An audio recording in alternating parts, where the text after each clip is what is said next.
எவ்வாறு வலிமையாக வைத்துக் கொள்ளலாம், இதயம் சார்ந்த பிரச்சனைகள், அவற்றை தடுக்கும் முறைகள், அவற்றிற்காக அறிமுகப்படுத்தப்பட்டிருக்கும் நவீன சிகிச்சை முறைகளை பற்றி இன்றைக்கும் நம்மிடையே பகிர்ந்து கொள்ள வந்திருக்கிறார் டாக்டர் சொக்கலிங்கம் அவர்கள். நிகழ்ச்சியில் அடுத்த பகுதியாக வரவிருப்பது பல்லாண்டு வாழ்ந்திட. அன்பு நேயர்களே, காலை வணக்கம். மீண்டும் சந்திப்பதில் மகிழ்ச்சி அடைகின்றேன். போன வாரம் நான் இதயம் அமைப்பு சர்க்குலேஷன் பற்றிலாம் பேசணும்.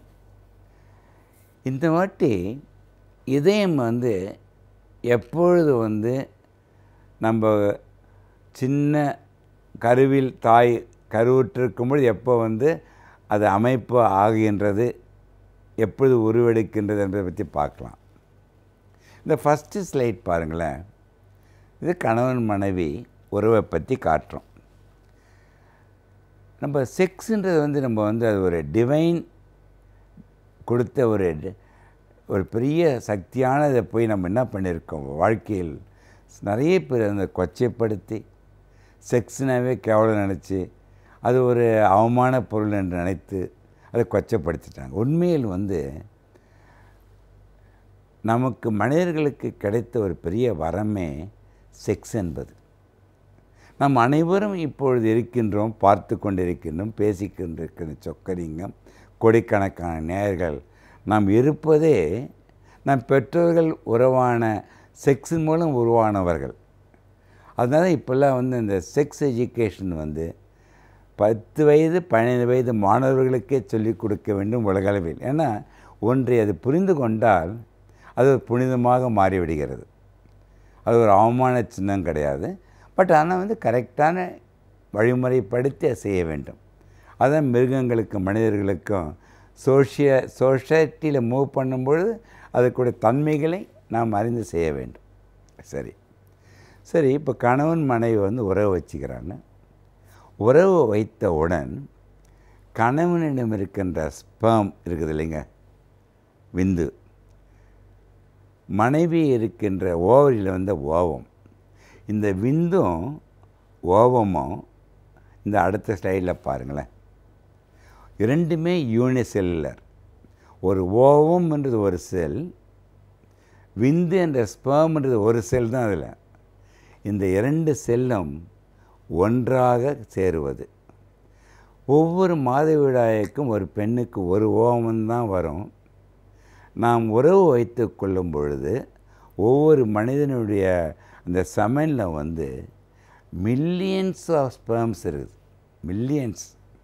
ஆனால் அந்த மில்லியன்ஸ் ஆஃப் ஸ்பெர்ம்ஸ் ஒரு ஸ்பெர்ம் மட்டும்தான் அந்த முட்டையை கருமுட்டையை அடையும் பொழுது உள்ளே பெனிட்ரேட் பண்ணி அது உடனே அந்த 2 செல்லாக இருக்கிறது ஒரு செல்லாக மாறிவிடுகிறது. அதான் ஓவுலேஷன் ஆன ஒரு ஓவம் ப்ளஸ் ஒரு ஸ்பெர்ம் இரண்டும் ஆகிறது தான் நாம் உடல் உறவு வைக்கும் பொழுது நினைக்கிறது. இது ஒரு ஸ்பெர்ம் ஒரு ஓவத்தில் சக்ஸஸ்ஃபுல்லாக போய்விட்டால் அவர் கருத்தரிக்கப் போகின்றார். அதுதான் இது ப்ராசஸ் ஆஃப் இது வாஸ் நோன் அஸ் ஃபெர்டிலைசேஷன். 2 செல் சேர்ந்த உடனே மறுபடியும் அது ஒரு செல்லாக மாறுகின்றது. அதுதான் ஜைகோட் என்றது. ஸோ ஜைகோட் என்றது ஓவம் என்ற ஒரு செல்லும் ஸ்பெர்ம் என்ற ஒரு செல்லும் சேரும் பொழுது 2 செல் ஒரு செல்லாக மாறுகிறது. இதை அடிக்கடி சொல்லுவேன். திருமணம் என்பது இருமணம் ஒரு மணமாக கலப்பது தான் திருமணம். அதே மாதிரி குழந்தை உருவாவதற்கு கூட 2 செல் ஒரு செல்லாக மாற வேண்டும். ஒரு செல்லாக மாறின ஜைகோட் அதுதான் கருவின் முதல் செல். அந்த உங்களுக்கு ஆச்சரியப்படுவீங்க, உலகத்தில் எந்த மனிதன் எந்த நிலையில் இருந்தாலும் அவன் ஒரு செல்லிலிருந்து ஆரம்பிக்கின்றான். அந்த ஒரு செல்லின் சைஸ் 7 மைக்ரான், 7 மில்லிமியூ. அப்படின்னா பாருங்கள், 1,000th மில்லியன் தான் ஒரு மில்லிமீட்டர் தான் ஒரு மியூன்ற பேர். ஸோ 7 மைக்ரான் 7 மில்லி மியூ என்பது தான் நம்ம ஆரம்பிக்கின்ற சைஸ். அது நம்ம நேக்கடையில் பார்க்க முடியாது. மைக்ரோஸ்கோப்பில் தான் அந்த செல்லை பார்க்க முடியும். அந்த ஜைகோட் என்ற ஃபெர்டிலைஸ்ட் ஓவம் ஒரு நிமிடம் பார்த்தீங்கன்னா ஃபாஸ்ட்டாக மல்டிப்ளை ஆகும். இந்த ஃபாஸ்ட் மல்டிப்ளிகேஷன் ஆகத்தான் அந்த செல் பல உறுப்புகளை உண்டு பண்ணி இதயத்தையும் சேர்த்து உருவாக்கி அது முழு குழந்தையாக மாறுகிறது. இந்த அடுத்த ஸ்லைடில் பாருங்கள். அந்த குழந்தை கருவிட்டிருக்கும் பொழுது அந்த ஃபீட்டஸ் சொல்கிறோம்ல, ஒரு ஃபஸ்ட்டு டே, அப்புறம் 1 வாரம், 2 வாரம், 4 வாரம், அப்புறம் 3 மாதம், 40 வாரம். 40 வாரத்தில் குழந்தை வந்துடுது. இப்போ இதில் பாருங்களேன், இதில் முக்கியமாக உங்களுக்கு என்ன சொல்ல விரும்புகிறேன்னா, இதை பாருங்கள். இதயம் எப்பொழுது கருவில் உண்டு ஆகுகின்றது என்றால், இதை பாருங்கள். இப்போது அதை கருவில் உண்டாகுவது இதயம் 28 நாள்லேருந்து ஆரம்பிக்குது. 28 நாளில் ஆரம்பித்து கொஞ்சம் கொஞ்சமாக வளர ஆரம்பிச்சிடுது. ஒன்றும் கருவில் இதயம் பூர்ணமாக அமைப்பு ஆன உடனே அது துடிக்க ஆரம்பிச்சிடுது அந்த இதயம். அதான் அடிக்கடி சொல்கிறேன், கருவில் தோன்றுகின்ற இந்த இதயம் அப்பொழுதே துடிக்க ஆரம்பித்து விடுகிறது. இந்த படத்தை பாருங்கள். கருவில் அந்த குழந்தை வளருது, இதயமும் வளர்ந்து கொண்டு இருக்கின்றது. ஸோ கருவிலேயே அந்த இதயம் துடிக்க ஆரம்பித்து விடுகிறது. துடிக்க ஆரம்பித்த இதயம் எப்போது ஓய்வெடுக்கின்றது என்றால் 100 வருடம் கடந்த பிறகு. இந்த ஸ்லைடை பாருங்களேன். கருவில் தோன்றி கல்லறையில் மறைவது நம் கையில் இல்லாமல் இருக்கலாம், நம் கையில் இல்லை. ஆனால் இடையில் இருக்கின்ற இடைவெளி தான் நம் வாழ்க்கை. வாழ்க்கை என்பது நம் கையில், முக்கியமாக வாழ்க்கை என்பது நம்பிக்கையில், அதுவும் தன்னம்பிக்கையில் மட்டும்தான். எவனொருவன் மூட நம்பிக்கை அகற்றிவிட்டு தன்னம்பிக்கையோடு வாழ்கின்றானோ அந்த இடைவெளி என்ற வாழ்க்கையை நாம் கூட்டிக் கொண்டே முடியும். அதே நீங்கள் வாழ்க்கையை குறைப்பதும் உங்கள் கையில் தான் உண்டு. அதான் அடிக்கடி சொல்கிறேன், கையளவு உள்ள இதயத்தை காப்பதும் அவர்கள் கையில் தான். அதற்காக இந்த போனேன். இந்த கோட்டை பாருங்களேன். இந்த படத்தில் பாருங்கள். எவனொருவன் இந்த கோட்டை மேல் நோக்கி வைத்து கொண்டு மகிழ்ச்சியுடன் இருக்கின்றார்களோ அவர்கள் வாழ்க்கை கூடிக்கொண்டே இருக்கும். அதே இந்த கோட்டை கீழ் நோக்கி வைத்தால் எப்போ பார்த்தாலும் கோபமாக உம்முன்னு இருந்துகிட்டு இருந்தால் வாழ்க்கையை குறைந்து விடும். அதுக்காக தான் இந்த ஸ்லைடை போட்டேன். அதுதான் அடிக்கடி சொல்லுவாங்கள்ல, பழமொழி என்ன சொல்லுவாங்க, வாயிட்டு சிரித்தால் நோயற்று வாழலாம். சொக்கலிங்கம் சொல்லுகின்ற பழமொழி என்ன சொல்கிறாங்க, வாய்விட்டு சிரித்தால் நோயற்று வாழலாம். நான் என்ன சொல்கிறேன், புதுமொழியே நோய் விட்டு போகமல்ல, வாய்விட்டு சிரித்தால் நோயற்றே வாழ முடியும் என்பது தான் என் கருத்து. மறுபடியும் இதை பாருங்கள். அதான் அடிக்கடி சொல்கிறேன், இந்த நகைச்சுவை என்ற கேப்சூலை மாத்திரை எவ்வளோ நாளும் சாப்பிடுங்க. சாப்பிட உங்கள் வாழ்நாள் கூடும். அடிக்கடி நிறைய மீட்டிங் நான் பேசுகிறேன். பெண்கள் அனைவரும் தயவுசெய்து பொன்னகையை அணிவதை விட்டு புன்னகை அணிந்து கொண்டால் உங்கள் வாழ்க்கையை செம்மையடைந்து வாழ்க்கையை பல வருடங்கள் வாழ வைக்க முடியும். வாய்விட்டு சிரித்தால் நோய் விட்டு போகும் என்று சொக்கலிங்கம் சொல்லுகின்ற புதுமொழி, வாய்விட்டு சிரித்தால் பல ஆண்டு நோயற்றே வாழ முடியும் என்பதை மனதில் வைத்து வாழ வேண்டி கேட்டுக்கொள்கிறேன். சமூகத்தில் நடக்கும் நிகழ்வுகளில் நாம் கொல்லத்தக்கவை எவை, தள்ளத்தக்கவை எவை என்பதை பற்றி நம்மிடையே பேச வந்திருக்கிறார் எழுத்தாளர் மனுஷபுத்திரன் அவர்கள். இன்றைக்கு என்ன சமூக பிரச்சனையை நாம் கண்முன் வைத்து அவற்றை நாம் எப்படி எதிர்கொள்ள வேண்டும் என்பதை பற்றியும் பேச வந்திருக்கிறார். அவற்றை கவனிக்கலாம். நிகழ்ச்சியில் அடுத்த பகுதியாக வரவிருப்பது தீதும் நன்றும்.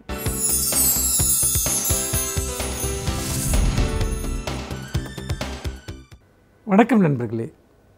இன்னும் ஒரு இனிய காலை பொழுதில் தீதும் நன்றும் நிகழ்ச்சியில் உங்களை சந்திப்பதில் மிக்க மகிழ்ச்சி அடைகிறேன். நாம் நம்முடைய 71வது சுதந்திர தினத்தை சமீபத்தில் கொண்டாடினோம். இந்த 71வது சுதந்திர தினத்தை கொண்டாடுகிற அந்த தினத்தில் வேறொரு செய்தியும் பத்திரிகைகளில் வந்திருந்தது. ஒரு சுதந்திர இந்தியாவில் நாம் சீர்தூக்கி பார்க்க வேண்டிய ஒரு செய்தி இது.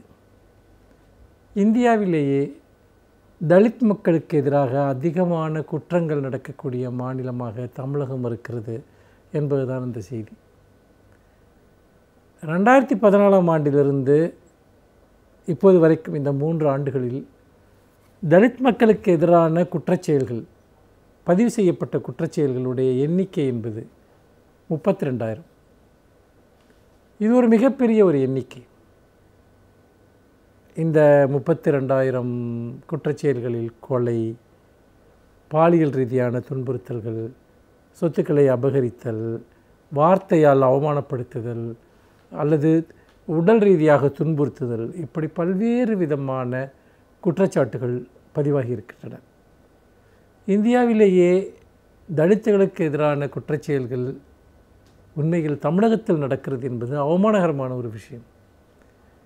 ஏனென்றால் சமூக நீதிக்கு எதிராக நாம் இவ்வளவு பெரிய ஒரு இயக்கத்தை நடத்தி ஒடுக்கப்பட்ட மக்களுக்கான உரிமைகளை இவ்வளவு தூரம் பெற்றுத்தந்திருக்கக்கூடிய ஒரு மாநிலத்தில் தலித் மக்களுக்கு எதிரான குற்றச்செயல்களும் இந்த அளவிற்கு பதிவாகின்றன என்பது அதிர்ச்சியூட்டக்கூடிய ஒன்றாக இருக்கிறது. இதை உண்மையில் நாம் எப்படி புரிந்து கொள்வது? பொருளாதார ரீதியாக, அரசியல் ரீதியாக தலித் மக்களுக்கு பல்வேறு விதமான உரிமைகள் கிடைத்த போதும் கூட நம்முடைய கிராம பண்பாட்டில் அல்லது சாதிய பண்பாட்டில் எந்த விதமான மாற்றங்களும் நடைபெறவில்லையா? இதுதான் நம் முன்னால் இருக்கக்கூடிய ஒரு கேள்வி. முக்கியமாக இந்த தலித்துகளுக்கு எதிரான குற்றச்செயல்களில் ஆணவ கொலைகளும் ஒரு முக்கிய பங்கு வகிக்கின்றன என்பதை நாம் மறந்துவிடக்கூடாது. நிறைய, அதாவது தலித் சமூகத்தைச் சேர்ந்தவர்கள் பிற சமூகத்தைச் சேர்ந்தவர்களோடு காதல் திருமணம் புரிவதோ அல்லது நட்பு கொள்வதோ ஒரு கடுமையான தண்டனைக்குரிய ஒரு விஷயமாக மாறியிருக்கிறது. நீங்கள் முக்கியமாக இதில் கவனிக்க வேண்டியது இந்த கால அளவு. ஏன் 2014 தொடங்கி இப்போது வரைக்கும் இந்த குற்றங்களுடைய எண்ணிக்கை மிக அதிக அளவு நடந்திருப்பதாக சொல்லப்படுகிறது. இது எதனால் நடக்கிறது என்பதை நாம் சிந்தித்து பார்க்க வேண்டும்.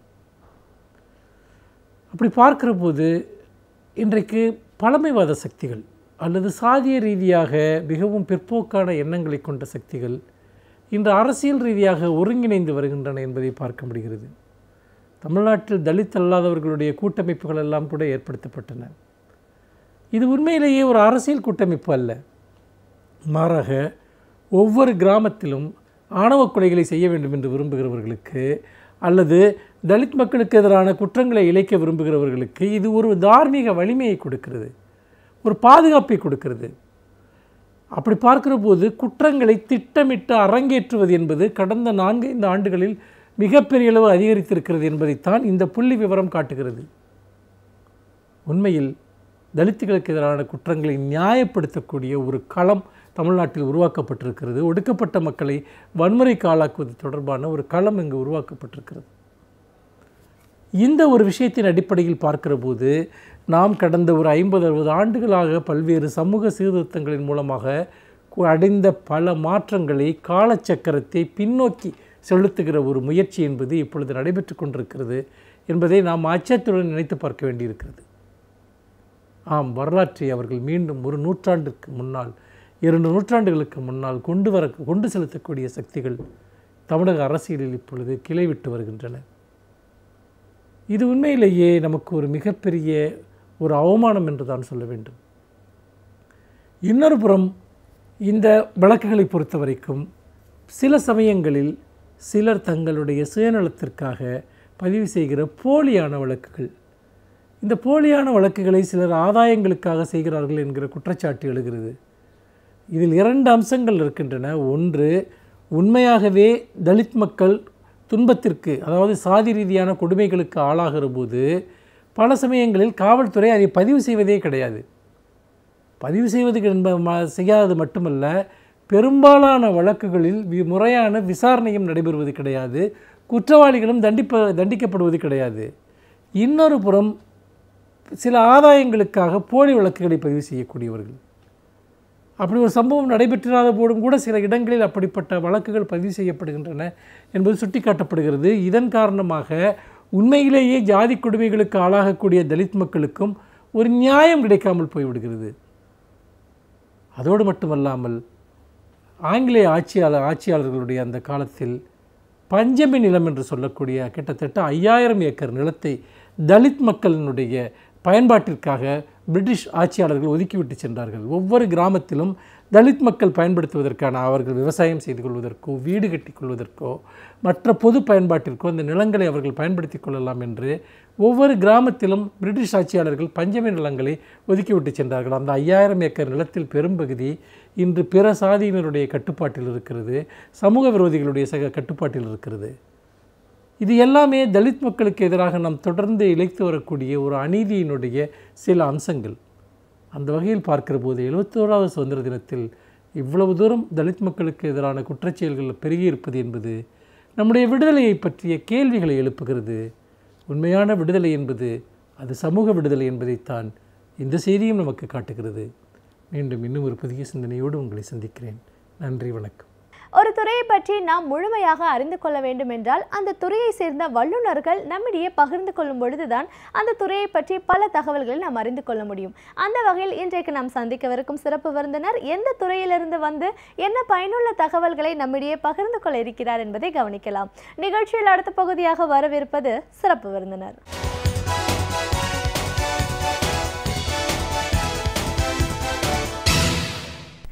வணக்கம் நேயர்களே, விடியலேவா நிகழ்ச்சியின் சிறப்பு விருந்தினருக்கான நேரம் இது. இன்றைய சிறப்பு விருந்தினர் பல் மருத்துவர் டாக்டர் அருண் குழந்தைவேலு. ஒரு பல் மருத்துவரா பற்கள் பராமரிப்பு அப்படிங்கிறது எவ்வளோ தூரம் முக்கியத்துவம் வாய்ந்தது, சின்ன குழந்தைங்கள்லேருந்து வயதார வரைக்கும் என்ன மாதிரியான ஒரு மாறுதல்கள் பிரச்சனைகள் ஏற்பட வாய்ப்பு இருக்கு, அதற்கான சிகிச்சை முறைகள் என்ன, இப்படி பல விஷயங்களை நம்ம டாக்டர் கிட்ட கேட்டு தெரிஞ்சுக்கலாம். வணக்கம் டாக்டர். காலை வணக்கங்கள். ஒரு பல் மருத்துவராக முதல்ல எங்கள் நிகழ்ச்சிக்கு உங்களை நாங்கள் வரவேற்கிறோம். பல் மருத்துவர் அப்படின்னு சொல்லும்போது பற்கள் ஒரு சின்ன குழந்தை பிறந்ததுலேருந்து புதுசாக பல்லு முளைக்க ஆரம்பிச்சு, அதுக்கப்புறம் விழுந்து மறுபடியும் பல்லு முளைச்சு, அதுக்கப்புறமா அது சரியான சீர்படுத்தணும் அப்படின்ற ஒரு நிலை மாதிரி வயதான காலத்தில் மறுபடியும் பற்கள் வருது.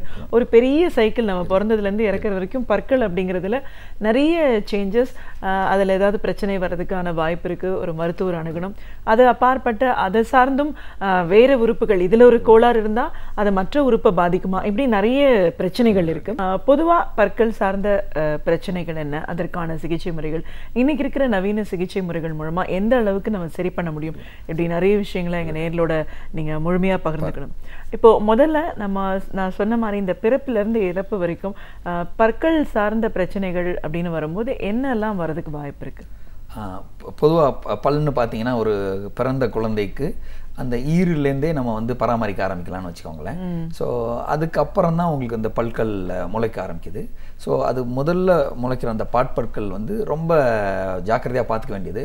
பொதுவாக பொதுமக்கள் என்ன நினச்சிக்கிறாங்க, பால் பல்லு தானே, அது விழுந்து முளைக்கிறது தான், அது எதுவும் ட்ரீட்மெண்ட் பண்ண வேணாம்னு நினைக்கிறாங்க. பட் அதுலேருந்து நம்ம பாதுகாக்கிறது தான் ஓவராலாக மற்ற பற்களோட வரிசை சமமாக வர்றது, அந்த பற்களோட ஸ்ட்ரென்த் எல்லாமே அதுலேருந்து கோரிலேட் ஆகும்னு வச்சுக்கோங்களேன். ஸோ அதனால் அது ஒரு பிறந்த குழந்தைக்கு ஒரு பல் பாதுகாப்புங்கிறது ஒரு தனி சிறப்பு மருத்துவ பிரிவே இருக்குது. எப்படி சின்ன குழந்தைங்களுக்கு உடம்பு சரியில்லை ஒரு பீடியாட்ரிஷனை கூப்பிட்டு போகிறோமோ, அதே மாதிரி ஒரு குழந்தைக்கு பல் ப்ராப்ளத்துக்கு பீடோடான்டிஸ்ட்ன்ற ஒரு சிறப்பு மருத்துவ பிரிவே இருக்குது. ஸோ அவ்வளோ முக்கியமானது. ஸோ அந்த பிறந்ததுலேருந்து ஒரு 14 வயசு வரைக்குமே இந்த பால் பல்லு, அதுக்கப்புறம் பால் பல்லும் பர்மனன்ட் பல்லும் கலந்த மாதிரி இருக்கும், மிக்சட் டென்டிஷன் சொல்லுவோம். இந்த நேரங்கள் எல்லாமே ஒரு குழந்தை மருத்துவரோ இல்லாட்டி ஒரு நார்மல் பல் மருத்துவரையோ நீங்கள் சந்தித்து அதை மெயின்டைன் பண்ணிக்கணும். இதுக்கு அடுத்தது பார்த்தீங்கன்னா அந்த 14 வயதுலேருந்து பால் பல் கொஞ்சம் விழுந்து பர்மனன்ட் பல் எல்லாம் முளைச்சி வரும்போது ஒரு 16-18 வயசில் எல்லா பர்மனன்ட் பல்லும் எல்லாத்துக்குமே ஃபங்க்ஷன்லாம் வந்துடும். இந்த பற்கள் தான் நமக்கு கடைசி வரைக்கும் நம்ம கூடவே வரக்கூடியது. ஸோ இந்த பல்லை எவ்வளோக்கெவ்வளோ பாதுகாக்கிறோமோ அவ்வளோக்கெவ்வளோ நம்மளோட லேட்டர் டேட்ஸ், நம்ம வயதாக என்ன ஆகும்னா ஒரு உணவை சவைச்சு சாப்பிட்றது, அதனால உள்ள டைஜஷன், ஜென்ரல் ஹெல்த்தோட இம்ப்ரூவ்மெண்ட் இந்த பல்லை எவ்வளோக்கெவ்வளோ பாதுகாக்கிறோமோ அதில் தான் இருக்குது. பொதுவாக இந்த 16, 18, 25 வயசு குழந்தைங்களுக்குலாம் பார்த்தீங்கன்னா அந்த பல் சீர்வரிசை சரியாக இல்லாமல் இருக்கிறனால அந்த ட்ரீட்மெண்ட் காமனாக எல்லாருக்கும் வரும். ஏன்னா அந்த பற்கள்லாம் அப்போ தான் வாயில் வந்திருக்கும். ஸோ இவங்க கொஞ்சம் சுமாராக மெயின்டைன் பண்ணால் கூட ஒரு 20-25 வயது வரைக்கும் பார்க்குறதுக்கு அசிங்கமாக இருக்கிறது, அது மாதிரி கம்ப்ளைண்ட் தான் பொதுவாக குழந்தைங்கள் எல்லாமே சொல்லுவாங்க. 25 வயதுக்கு மேலே என்ன ஆகும்னா இந்த மெயின்டெனன்ஸ் முன்னாடி பண்ணாததுனால சொத்தைகள், காரைகள், ப்ளீடிங் கம்ஸ், இது மாதிரி கம்ப்ளைண்ட்ஸ்லாம் வரும். ஒரு 40 வயது வரைக்கும் இது வர ஆரம்பிச்சிடும். அந்த டைமில் தான் உங்களுக்கு பொதுவாக பார்த்தீங்கன்னா எல்லா குழந்தைங்களுக்கும் நிறைய ஃபில்லிங்ஸ் தேவைப்படுறோம், ரூட் கெனால்ஸ், க்ரௌன் இதெல்லாம் பண்ண ஆரம்பிப்பாங்க. ஒரு 40 வயதுக்கு மேலே பார்த்தீங்கன்னா அந்த வேர் அண்ட் டேர்னு சொல்லுவோம், அந்த பல்லோட பயன்பாட்டினால தேய்மானம் ஆகிறனால பல் ஆடுறது, ஈறு லூஸ் ஆகுறது, ப்ளஸ் இந்த 40லேருந்து 60 வயதுக்குள்ளே தான் ஜென்ரல் ஹெல்த் லைஃப் ஸ்டைல் டிசீஸ்னு சொல்லுவோம், ஒரு ஹைப்பர் டென்ஷனோ ஒரு டயபெட்டிக்கோ இது மாதிரி ப்ராப்ளம்லாம் வர ஆரம்பிக்கும். ஸோ அந்த நேரத்தில் அதோட சிம்டம்ஸ் வாயிலேயே தெரிய ஆரம்பிக்கும். ஸோ ஒரு டயபெட்டிக் பேஷண்ட் பார்த்தீங்கன்னா அவரோட ஈர் ரொம்ப லூஸ் ஆகும், பல் ஆடுறதுக்கு நிறைய வாய்ப்பு இருக்குது. ஒரு ஹைப்பர் டென்சிவ் பேஷண்ட்டாக இருக்கலாம், இல்லாட்டி ஒருத்தர் ஃபிட்ஸ் வரும், எபிலெப்டிக் ட்ரக்ஸ் எடுத்துட்டாருன்னா கம்ஸ் எல்லாம் வீங்கி வீக் ஆகிறதுக்கு சான்ஸ் இருக்குது. ஸோ இது மாதிரி நிறைய ஜென்ரல் டிசீஸ் வந்து வாயிலே தெரிய ஆரம்பிக்கும் இந்த 40லேருந்து 60 வயசில். ஸோ அதனால தான் என்ன சொல்லுவோம், மவுத் த மிரர் ஆஃப் த பாடின்ற மாதிரி சொல்லுவோம். ஸோ உடம்புல வர எல்லா வியாதிகளும் ஒரு வகையில் இன்னொரு வகையில் வாயில் கண்டுபிடிக்க முடியும். ஸோ ஒரு பல் மருத்துவரிடம் அந்த 40லேருந்து 60 வயசில் ரெகுலராக ஒரு செக்அப் பண்ணும்போது அவங்களோட ஜென்ரல் ஹெல்த்தில் உள்ள ஃபால்ஸை கூட இவரால் கண்டுபிடிக்க முடியும். இந்த 60க்கு மேலே பொதுவாக பார்த்தீங்கன்னா பல் தேஞ்சு சிலருக்கு விழுக ஆரம்பிச்சிக்கும், சிலருக்கு டேமேஜாக எடுக்கிற மாதிரி ஆயிரும். ரீப்ளேஸ்மெண்ட்ஸ் நிறைய இருக்கும், சிலருக்கு 40லேயே வர ஆரம்பிக்கும், பட் ஒரு 60க்கு மேலே நிறைய பேருக்கு ரீப்ளேஸ்மெண்ட்ஸ் காமனாக இருக்கும். ஸோ பல்லே இல்லைனா கூட அதுக்கப்புறம் சாப்பிட்றதுக்கு ரீப்ளேஸ்மெண்ட் பண்ணுறதும் ஒரு டென்டிஸ்ட். ஸோ பிறப்பிலிருந்து இறப்பு வரைக்கும் ஒரு மருத்துவ பிரிவு ஒருத்தருக்கு கூடவே வரணும் அப்படின்னு பார்த்தீங்கன்னா அது வந்து ஒரு பல் மருத்துவம்னு நம்ம சொல்லலாம். கண்டிப்பாக டாக்டர், எந்த ஃபேமிலி ஃபிசிஷியன்லாம் நம்ம எவ்வளவோ பேசினாலும் டென்டிஸ்டையும் அந்த மாதிரி கூட வச்சுக்க வேண்டிய ஒரு அவசியமும் இப்போ இருக்குது அப்படின்னு தெரியுது. இன்றைக்குள்ள லைஃப் ஸ்டைல் டிசீஸ்னால ஒரு பல் மருத்துவருங்கிறது ஒரு குடும்பத்திற்கோ இல்லாட்டி ஒருவருக்கோ பிறப்பிலேருந்து இறப்பு வரைக்கும் கூட இருக்கும்போது அவரோட உணவு பழக்கங்கள், அவரோட லைஃப் ஸ்டைலு, அவரோட தொழில் இது சார்பாக அவருக்கு நல்லா கைட் பண்ணுறதுக்கு ரொம்ப யூஸ்ஃபுல்லாக இருக்குது. கண்டிப்பாக இப்போது நம்ம இதை எல்லாத்தையும் பிரிச்சுக்கலாம் சார். முதல்ல குழந்தைங்க பருவத்தை பார்ப்போம். இந்த 0 to 10 years எடுத்துக்கலாம், இல்லை 12 இந்த பெர்மனன்ட் டீத் முளைக்கிறதுக்கு முன்னாடி இருக்கிற காலகட்டம் வரைக்கும் எடுத்துக்கலாம். இந்த பல் முளைக்கிற காலமும் நீங்கள் முதல்ல பேசும்போதே சொன்னீங்க நம்ம இகர்லேருந்து பராமரிப்பை வந்து ஆரம்பிக்கணும் அப்படின்னு. ஸோ இந்த ஸ்டேஜோட இதை பற்றி பேசுவோம். ஃபஸ்ட்டு பிறந்த குழந்தைகளுக்குன்னு பார்த்தீங்கன்னா இந்த காமனஸ்ட் திங், சில குழந்தைகள் பிறக்கும் போதே ஒரு பால் பல்லோடு பிறப்பாங்க. ஸோ இந்த மாதிரி குழந்தைங்களுக்கு என்ன ஆகும்னா மதர் ஃபீட் பண்ணும்போது அவங்க அந்த டூத் பைட் பண்ணுறதுனால சரியாக ஃபீட் பண்ண முடியாது. ஸோ அந்த மாதிரி கண்டிஷன்ஸை ட்ரீட் பண்ணலாம். ஒரு சில குழந்தைங்களுக்கு பார்த்தீங்கன்னா டங் டைன்னு சொல்லுவோம், நாக்கு வந்து ரொம்ப ஒட்டி இருக்கும் அந்த வாயோட ஃப்ளோரோட. ஸோ அப்போ அவங்களுக்கு வந்து அந்த பால் குடிக்கக்கூடிய கெப்பாசிட்டி குறையும். ஸோ இவங்களுக்கு என்ன பண்ணுவோம், சம்டைம்ஸ் அந்த நாக்கோட டையை ரிலீஸ் பண்ணும்போது அவங்களால சக் பண்ண முடியும். ப்ளஸ் இந்த மாதிரி பால் குடித்ததுக்கப்புறம் பல்லே இல்லை, அதனால் ஒன்றுமே ட்ரீட்மெண்ட் கிடையாது, உங்களுக்கு ஒன்றுமே பல் தேய்க்க தேவையில்லைன்னு சொல்லக்கூடாது. ஒரு வெட் காஸ் ஆர் பஞ்சை வந்து தண்ணியில் நினச்சி அந்த கம்ஸை நல்லா தொடச்சி விடலாம். ஏன்னா பேசிக்கலி எந்த உணவு வாயில் தங்கும்போது அது மதர் ஃபீடாக இருந்தாலுமே ஒரு பீரியட் ஆஃப் டைம் ரொம்ப நேரம் இருக்கும்போது என்னன்னா அது ஒரு பாக்டீரியல் சேஞ்சஸ் வரதுக்கு வாய்ப்பு இருக்குது. இதனால அது தொண்டையில் ப்ராப்ளமோ வயிற்று ப்ராப்ளமோ வரதுக்கு வாய்ப்பு இருக்குது. ஸோ அதனால் எப்போ ஃபீட் பண்ணாலும் அந்த கம்ஸை க்ளீன் பண்ணலாம். காலையில் எப்படி பல் தேய்க்கிறோமோ அதே மாதிரி குழந்தை எந்திரிக்கும் போது ஒரு காட்டனை தண்ணியில் நினச்சி அதை சுத்தம் பண்ணலாம்னு வச்சுக்கோங்களேன். இது வந்து பல் முளைக்கிறதுக்கு முன்னாடி. பால் பல் ஒன்று ஒன்றா முளைக்க ஆரம்பிச்சோன்னா ஃபஸ்ட்டு என்ன காமனாக ஒரு குழந்தை ஃபேஸ் பண்ணுவாங்கன்னா அந்த பல் முளைக்கும் போது அந்த இடத்துல லைட்டாக வீங்கி ஒரு வலி, ஒரு டிஸ்கம்ஃபர்ட் ஃபீல் பண்ணுவாங்க. ஸோ அந்த மாதிரி டைமில் என்ன பண்ணால் அதை அப்படி நீ அந்த பக்கம் சவைக்காத, அதை ஒன்றும் பண்ணாமன்னு சொல்லக்கூடாது. ஒரு கேரட்டோ ஒரு ஃப்ரூட்டை கட் பண்ணி சின்னதாக அந்த இடத்துல வச்சு கடிக்கும்போது என்னன்னா அந்த உள்ளே இருக்க பல் முளைத்து வெளியே வர்றதுக்கு வாய்ப்பாக இருக்கும். ஸோ இது ஒரு காமனஸ்ட் எக்ஸசைஸ் குழந்தைங்களுக்கு சொல்லலாம். இந்த பற்கள் எல்லாம் முளைச்சி வந்ததுக்கப்புறம் இந்த ப்ரஷிங்கிறது எப்போ ஆரம்பிக்கிறதுங்கிறது. ஸோ அவங்களோட அந்த 2 வயது 3 வயதுலாம் பார்த்தீங்கன்னா அவங்களால ப்ரஷ் பண்ண முடியாது. ஸோ இப்போ ஃபிங்கர் ப்ரஷஸ்ன்னு சொல்லுவோம், எப்படி தையல் பண்ணும்போது கையில் ஒரு பேண்ட் மாதிரி இருக்கும் அதே மாதிரி ஃபிங்கரில் மாட்டிட்டு மதர் கேன் ப்ரஷ் அந்த குழந்தைங்க பல்லோடது. ஸோ எனி ஃபுட் உணவு அந்த பல் மேலே தங்கி அதை சுத்தம் பண்ணுறதுக்கு ஒரு 6லேருந்து 8 மணி நேரம் கேப் ஆகும்போது தான் அந்த நேரத்தில் அந்த சொத்தைங்கிற ஒரு இது ஆரம்பிக்குது. ஒரு காமன் ஸ்டாட்டிஸ்டிக்ஸே இருக்குது, மனித இனத்தை அதிகமாக பாதித்த ஒரு வியாதினா அது பல் சொத்தைன்னு சொல்லுவாங்க. ஸோ யாராக இருந்தாலும் அதுலேருந்து தப்பிக்க முடியாதுங்கிற மாதிரி ஒரு சிச்சுவேஷன் வச்சுக்கோங்களேன். ஸோ அதனால் அதை க்ளீன் பண்ணியே ஆகணும். ஸோ இதை க்ளீன் பண்ணுற ஸ்டேஜ் போய் அவங்களுக்கு ஒரு 7லேருந்து 8 வயசு வரும்போது அந்த பால் பல்லும் பர்மனன்ட் பல்லும் சேர்க்கும் போது அவங்களுக்கே பல் தேய்ச்சி பழகக்கூடிய ஒரு இது பண்ணணும். பொதுவாக பல் தேய்க்கணும் அப்படின்னாவே எத்தனை தடவை தேய்க்கணும், எவ்வளோ நேரம் தேய்க்கணும், எந்த ப்ரஷ் எந்த பேஸ்ட்டுங்கிறது தான் பொதுமக்களோட காமன் ஒரு டவுட்னு சொல்லுவோம். ஃபஸ்ட்டு 2 தடவை பல் தேய்க்கிறது ரொம்ப ஒரு அத்தியாவசியமான ஒரு ஃபேக்ட்னு வச்சுக்கோங்களேன்.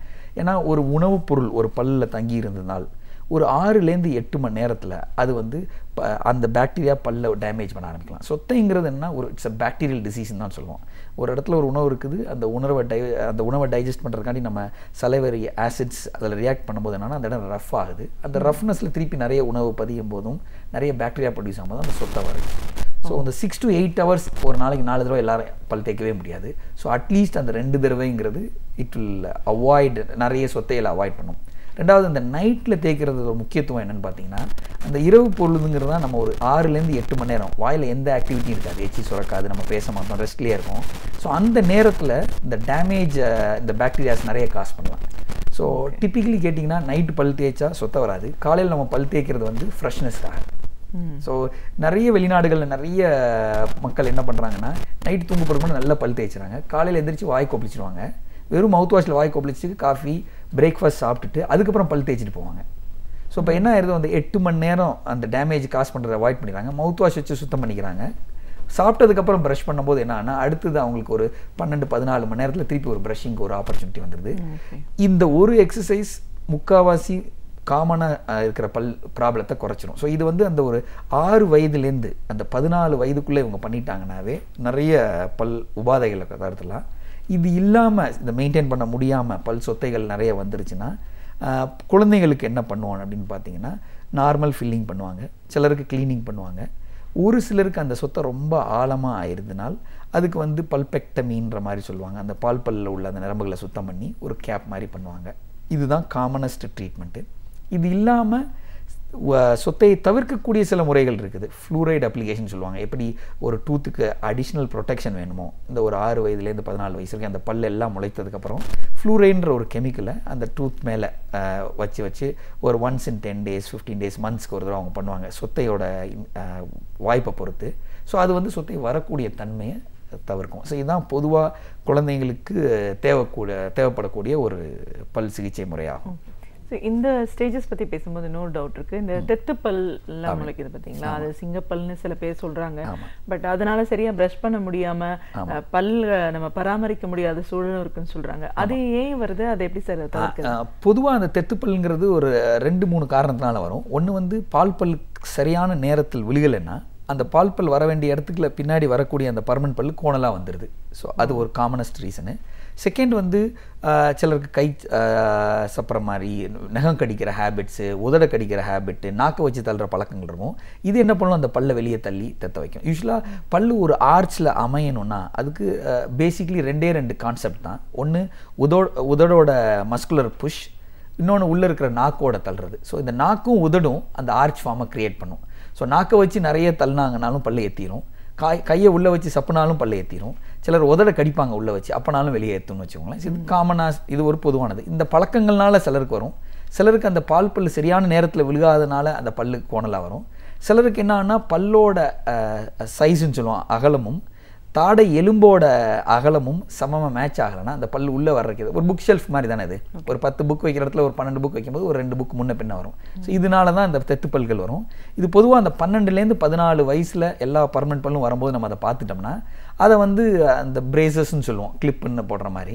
2 வகையான ட்ரீட்மெண்ட் தான் இதுக்கு இருக்குது. இது மாதிரி பல் இர்ரெகுலராக ஆயிடுச்சு, இவரோட 14 வயசில் முன்ன பின்ன இருக்குது, நிறைய சந்து இடைவெளியில் இருக்குதுன்னு பார்த்தோம்னா இந்த வயசில் பண்ணிக்கும்போது அது ரொம்ப எஃபெக்ட் நல்லாயிருக்கும். ஏன்னா ஒன்று டேமேஜ் ஆகிறதுக்கு முன்னாடி கரெக்ட் பண்ணிக்கிறோம், இன்னொன்று அந்த எலும்பு கொஞ்சம் சாஃப்டாக இருக்கும்போது இந்த பல்லை நீங்கள் நகட்டி சரியான வரிசையில் வச்சுட்டிங்கன்னா லைஃப் லாங் அது பர்மனெண்ட்டாக இருந்துடும். ஸோ இந்த 14லேருந்து இந்த 18 வயசு 22 வயசு வரைக்கும் இந்த கிளிப் ட்ரீட்மெண்ட் ஆர் பிரேஸ்ன்னு சொல்லுவாங்க, இந்த ட்ரீட்மெண்ட் பண்ணிக்குவாங்க காமனாக எல்லாருமே. இது 3 வகையில் பண்ணுவாங்க. ஒன்று பார்த்தீங்கன்னா விசிபிள்னு சொல்லுவோம், வெளியே பார்க்குற மாதிரி மெட்டல்லையோ டூத் கலர்லையோ செராமிக்கில் பண்ணுவாங்க. இன்விசிபிள்னு பண்ணுவோம், அதில் ஒரு 2 ட்ரீட்மெண்ட் டைப் இருக்குது. நாக்கு பக்கத்தில் அந்த அதே பிரேசஸ் வைப்பாங்க, இல்லாட்டி அலைனர்ஸ்னு சொல்லுவாங்க, தின்னா ஒரு டிரான்ஸ்பரண்ட் பிளாஸ்டிக் இருக்கும், அதை வாயில் கொடுத்து பண்ணுவாங்கன்னு வச்சுக்கோங்களேன். இந்த 4 வகையில் உலகத்தில் எங்கே போனாலும் இந்த 4 வகை தான் ட்ரீட்மெண்ட் இருக்குது. ஸோ இந்த 4 டைப்பில் எந்த ட்ரீட்மெண்ட் பண்ணாலும் அந்த கரெக்ஷன் பண்ணக்கூடிய வாய்ப்பு இருக்குது. இது ஒரு இயர்லியராக ஒரு 12லேருந்து 14 வயசில் பண்ணும்போது கொஞ்சம் சீக்கிரமாக பண்ண முடியும். ஏன்னா அந்த போன்ஸ் ஸ்பாஞ்சியராக இருக்கும், டூத்தை மூவ் பண்ணுறது ஈஸி. வயது ஆக இதை பண்ணும்போதுன்னா ட்ரீட்மெண்ட் டைம் நிறைய எடுக்கும். ஸோ பொதுவாக இந்த கிளிப் ட்ரீட்மெண்ட் பார்த்தீங்கன்னா ஒரு 12லேருந்து 16 மாதம் ஆகும். ஏன்னா ஒரு பல்ல ஒரு இடத்துலேருந்து இன்னொரு இடத்துக்கு நகட்டும் போது ஒரு பக்கத்தில் உள்ள எலும்பு கரையணும், இன்னொரு பக்கம் எலும்பு ஃபார்ம் ஆகணும், அப்போ தான் அந்த பல்லு கிரிப்பாக நிற்கும். ஸோ இதை மூவ் பண்ணி வரும்போது ஒரு 4 வாரங்களுக்கு ஒரு தடவை ஒரு மில்லிமீட்டருங்கும் போது ஒரு 12லேருந்து 13 மாதங்கள் எடுக்கும் இந்த பல்லை மூவ் பண்ணி எல்லாம் கரெக்டாக பண்ணுறதுக்கு. ஓகே, இந்த ஸ்டேஜஸ் பற்றி பேசும்போது நீங்கள் அந்த சொல்கிற அந்த 14 to 18 வரைக்குமே எடுத்துக்கலாம், 20-22 வரைக்கும் கூட போகுது. ஒன்று இந்த மாதிரி பல்லு சரியா இல்லை கரெக்ஷனுக்காகவும் பண்ணுறாங்க. இந்த அலைன்மெண்ட் சொல்றீங்களே, இது ஒரு காஸ்மெட்டாலஜி சார்ந்தும் பார்க்குறாங்க. ஒரு நைஸ் ஸ்மைல் இருக்கும் அப்படின்ற ஒரு பர்பஸ்க்காக. பட் எது பண்ணாலுமே எந்த அளவுக்கு நம்ம வந்து அது அக்யூரசி கொண்டு வர முடியும் நார்மல்? இந்த அலைன்மெண்ட்டுன்னு நீங்கள் சொல்கிறது வந்து இது வந்து 2 டைப்பில் பண்ணுவோம். இது வந்து அழகுக்காக பண்ணுறதுங்கிறது பொதுமக்கள் பார்க்குறதுன்னு வச்சுக்கோங்களேன். பல்லுக்கு வந்து மொத்தம் 3 வேலை தான். ஒரு பல்லு என்ன வேலை செய்யும் அப்படின்னு கேட்டிங்கன்னா 3 வேலை தான் செய்யும். ஒன்று ஃபங்க்ஷன்னு சொல்லுவோம், கடித்து சாப்பிட பயன்படுது. இன்னொன்று வந்து உச்சரிப்பு, ஃபோனட்டிக்ஸ்னு சொல்லுவோம், உச்சரிப்பு. 3வது வந்து காஸ்மெட்டிக்ஸ் ஆர் ஈஸ்தட்டிக்ஸ்னு சொல்லுவோம் பார்க்குறதுக்கு. இந்த 3மே இன்டர்லிங்க் தான் வச்சுக்கோங்களேன். ஃபங்க்ஷன்றது என்னென்னா மேல் பல்லும் கீழ் பல்லும் சரியான வரிசையில் இல்லைன்னா சவைக்கும் போது அதால் சரியாக சவைக்க முடியாது. ஸோ அப்போ அதுக்காக கூட நம்ம வந்து இதை கரெக்டாக பண்ணோம். இன்னொன்று நிறைய பல்லுக்கு நடுவில் இடைவெளி இருந்து பல்லு ரொம்ப தெத்தி இருந்தாலும் இந்த உச்சரிப்புங்கிற ஃபங்க்ஷன் இத்து இப்பு இஃப்லாம் அவங்களால சொல்ல முடியாது. ஸோ இந்த 2 காரணத்துக்காக நீங்கள் அந்த பல்லை அலைன் பண்ணி சரியாக பண்ணும்போது போனஸ் தான் உங்களுக்கு அந்த அழகுங்கிறது. ஸோ நிறைய பேர் இது பண்ணால் எனக்கு அழகாக வரும்னு நினைக்கிறாங்க. பட் அவங்களுக்கு தெரியாத 2 இது என்ன இருக்குன்னா, எத்திட்டு இருக்க பல்னால அவங்களால ஒரு முருங்கைக்காய் கடிக்கிறதோ ஒரு சின்ன ஃபைபர் ஃபுட்டை கடிக்க முடியாது, இத்து இப்பு ப்ரொனவுன்ஸ் பண்ண முடியாது. ஸோ இதை நீங்கள் கரெக்ட் பண்ணி உள்ளே கொண்டு வரும்போது என்ன ஆகுனா இந்த 2 ஃபங்க்ஷன் அவங்கள அறியாமே அவங்களுக்கு கிடைக்கும். பட் ஜென்ரல் பப்ளிக்கு தெரிஞ்சது இது பண்ணால் பார்க்குறதுக்கு அழகாயிருங்கிற ஒரே ஒரு காரணம் தான் இருக்குது. இந்த ஒரு பிலீஃப்னால தான் நமக்கு பார்த்தீங்கன்னா பொதுவாக எல்லா பல் மருத்துவத்தையும் காஸ்மெட்டிக்னு எந்த இன்சூரன்ஸ் கம்பெனியும் கவர் பண்ணுறதில்ல. பட் இதுவே வெளிநாடுகளில் பார்த்தீங்கன்னா ஃபங்க்ஷன் ஃபோனட்டிக்ஸுங்கிற மேஜர் ரீசன்காண்டி தான் நம்ம அதை கரெக்ட் பண்ணுறோம். ஈஸ்தட்டிக்ஸ் போனஸாக தான் வருது. ஸோ அதனால் இந்த 2 பெனிஃபிட் ரொம்ப இதாக இருக்கும். இப்போ ஒரு டாக்டர் உங்களுக்கு கிளிப்பு போட்டு சமமாக பண்ணிக்கோங்கன்னு சொன்னீங்கன்னா பொதுவாக பேஷண்ட் சொல்லுவாங்க, சார் என் பொண்ணு இப்படி இருக்கிறது எனக்கு பிடிக்குமாங்க. சிலர் ஹஸ்பண்ட்ஸ் என்ன சொல்லுவாங்க, சார் என் மனைவி கல்யாணம் பண்ணிட்டேன், இதுக்கு மேலே அவங்க அழகாக என்ன பண்ண போகிறாங்கன்னு. இது அழகையும் தாண்டி 2-3 ஃபங்க்ஷன் இருக்குங்கிறது மக்கள் புரிஞ்சுக்கணும்னு வச்சுக்கோங்களேன். இந்த ஏஸ்தட்டிக் பர்பஸ்லாம் நம்ம பேசும்போது இந்த தாடை சரியா இல்லை, ரொம்ப வெளியே எழும்பி வந்தால் கூட பற்கள் ரொம்ப தெத்தி வெளியில் இருக்கிற மாதிரி இருக்கும். ஸோ இப்போ அது கூட அந்த ஆர்த்தோடான்டிக் ட்ரீட்மெண்ட் சொல்கிறாங்களே, அது என்னது? யூஸ்வலாக பல் எத்தி இருக்கிறதுன்னு பார்த்தீங்கன்னா 2 காரணத்தினால இருக்கும். ஒருத்தருக்கு அவரோட எலும்பே ரொம்ப வெளியே நீட்டிட்டு இருந்தால் அந்த பல்லும் அதோட சேர்ந்து தான் போகும். ஸோ அந்த மாதிரி கண்டிஷனில் ஸ்கெலிட்டல் டிஃபெக்ட்னு சொல்லுவோம். ஸோ எலும்பும் பல்லும் அவர் ஃபேஸுக்கு ப்ரப்போர்ஷனேட் இல்லாமல் ரொம்ப நீட்டிட்டு இருந்தனால் இந்த பிரேசஸ் மாத்திரம் போட்டு செய்ய முடியாது. இந்த கிளிப்பும் பண்ணிட்டு அவரோட எலும்பையும் கொஞ்சம் செட் பேக் பண்ணி வைக்கிற மாதிரி இருக்கும். இன்னொன்று ஒரு பல் ஒரு லெவலுக்கு வெளியே நீட்டும் போது நம்ம அதை திருப்பி ஒரு லெவல் கொண்டு வந்துடலாம். ரொம்ப வெளியே தள்ளி இருந்தால் வெறும் பிரேசஸ் வச்சு மூவ் பண்ண முடியாது. ஸோ அப்போ வந்து இந்த தாடை அறுவை சிகிச்சைன்ற ஒரு ட்ரீட்மெண்ட்டும் கிளிப்புக்கு அடிஷ்னலாக பண்ணுற மாதிரி வந்துடும்னு வச்சுக்கோங்களேன். அந்த மாதிரி கண்டிஷன்ஸை அவங்களோட அந்த 12லேருந்து 14 வயசு 6லேருந்து 8 வயசில் இவங்களோட க்ரோத் வித்தியாசமாக இருக்குன்னு தெரிஞ்சதுனால் இதை ப்ரீ ஆர்த்தோக்னாட்டிக் ட்ரீட்மெண்ட் சொல்லுவோம். இதை தவிர்க்கலாம். ஸோ அந்த தாடை இவ்வளோ தூரம் வளர விட்டு அதுக்கப்புறம் அந்த உள்ள தள்ளுறதுக்கு பதிலாக அந்த வளர்ச்சியை கண்ட்ரோல் பண்ணலாம். மேல் தாடைக்கும் கீழ் தாடைக்கும் க்ரோத் ப்ரப்போர்ஷனேட்டாக இல்லைனால் எந்த தாடை அதிகமாக வளருதோ அதுக்கு கொஞ்சம் ப்ரெஷர் கொடுத்து அதை ஹோல்ட் பண்ணிக்கலாம். எது கம்மியாக வளருதோ அதை எக்ஸ்பேண்ட் பண்ணலாம். ஸோ அந்த கேப் ஆர் அந்த டிஃப்ரென்ஸை கொஞ்சம் குறைத்துக்கலாம்.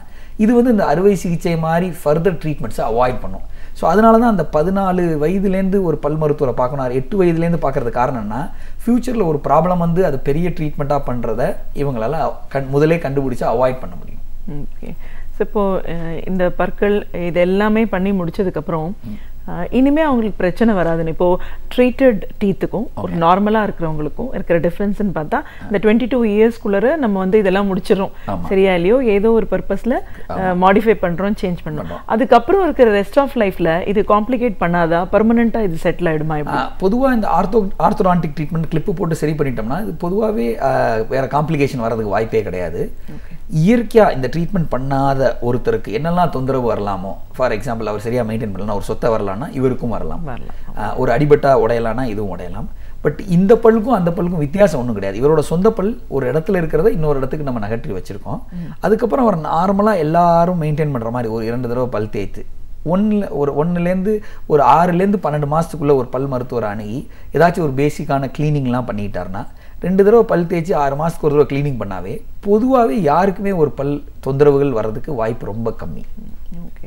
இப்போது வயதானவங்களுக்கு பார்க்கலாம். நம்ம முன்னாடியே சொன்ன நீங்கள் 40லேருந்து 60 வயது வரைக்கும் சொன்னீங்க, 60லேருந்து ஒரு ஸ்டேஜ்னு சொன்னீங்க. இப்போ இந்த 40 இயர்ஸ்க்கு அப்புறமா பற்களில் என்ன மாதிரியான பிரச்சனைகள் வரும்? ஸோ யூஸ்வலாக இப்போ நம்மளே சொன்ன மாதிரி இந்த பால் பல்லு பர்மனெண்ட் பல்லு எல்லாம் சேர்ந்து ஒரு 14-15 வயசில் எல்லாருக்குமே இந்த பர்மனெண்ட் பல்லு வாயில் வந்துடும்னு வச்சுக்கோங்களேன். ஸோ இந்த 15 வயசுலேருந்து இருக்கிற பல்லு தான் நம்ம 60 வயசுமோ 80 வயசு வாழ்ந்தாலும் அவ்வளோ நாளுக்கு நம்மளோட சர்வ் பண்ண போகுது. ஸோ இந்த 15 வயசில் வர்ற பல்லு பார்த்தீங்கன்னா நம்ம வேர் அண்ட் டேர்னு சொல்லுவோம். நம்ம உணவு பழக்க வழக்கங்கள், உணவு முறைகளில் பொறுத்து இது தேய்மானமாகும். உணவு பழக்க வழக்கங்கள்னு பார்த்தீங்கன்னா ஒருத்தர் வந்து ஏரேட்டட் ட்ரிங்க்ஸ்னு சொல்லுவோம். Any brand any aerated drinks குடிக்கும்போது என்னாகும், அது பல்லோட எனாமலை சொரசொரப்பாக்கும். ஸோ இந்த சொரசொரப்பான தன்மையில் இருக்கிற பல்களில் பார்த்தீங்கன்னா நிறைய காரைகள் படியும். நிறைய காரை படிக்கிற இடத்துல நிறைய சொத்தை வர்றதுக்கு வாய்ப்பு இருக்குது. ஆறு சிலர் என்ன பண்ணுவாங்க, கொஞ்சம் அப்ரேசிவ் ஃபுட்ஸ் நிறைய சாப்பிடுவாங்க. வெறும் அரிசி கடித்து சாப்பிட்றது, ஆர் நைட் தூக்கத்தில் பல் கடிக்கிறது, இது மாதிரி அப்ரேசிவ் பல் சாப்பிடும்போது கூட ரொம்ப தேய்றதுக்கு வாய்ப்பு இருக்குது. ஸோ இந்த 40லேருந்து 60க்குள்ளே பார்த்தீங்கன்னா பொதுவாக சொத்தை நிறைய வர்றதுக்கு ஒரு நம்ம லைஃப் ஸ்டைலை பொறுத்து வாய்ப்பு நிறைய இருக்குது. ப்ளஸ் கூச்சம்ன்ற ஒரு கம்ப்ளைண்ட் எல்லாருக்கும் அந்த டைமில் தான் வர ஆரம்பிக்கணும்னு வச்சுக்கோங்களேன். ஏன்னா கடவுள் படைப்பில் வந்து பார்த்திங்கன்னா அந்த எனாமல்ங்கிறது ஒரு 4 மில்லிமீட்டர் திக்னஸ் இருக்கும். நார்மலாக ஒரு நாளைக்கு 2 தடவை பல் தேய்ச்சி ஒரு 1.5 நிமிஷம் பல் தேய்ச்சோம்னா நம்ம இயற்கையாக ஒரு 3 வேளை சாப்பிட்றதுனால என்ன ஆகுனா ஒரு 0.1 மில்லிமீட்டர் கரையலான்றது ஒரு ஸ்டாட்டிஸ்டிக்ஸ் ரஃபாக. ஸோ ஒரு 4 மில்லிமீட்டர் கரையணும்னா ஒரு 40 வருஷம் அதுக்கு ஆகும். ஸோ அதனால தான் நம்மளோட மூதாதையெல்லாம் பார்த்திங்கன்னா ஒரு 60-65 வயசில் வந்து அவங்களுக்கு கூச்சம் வந்திருக்கும். நம்ம இப்போ இருக்கிற ஜென்ரேஷனுக்கு ஒரு 40லேயே கூட வரும். ஸோ இப்போ நிறைய பல் தேய்ச்சாலும் அந்த எனாமலை சீக்கிரமாக எடுத்துடுறோம். ஸோ எப்படி சீக்கிரமாக எடுத்துடுறோம், 1.5 நிமிடம் பல் தேய்க்கிறதுக்கு பதிலாக சில 4லேருந்து 5 நிமிஷம் சேர்ப்பாங்க. ப்ரெஷர்னு சொல்லுவோம்.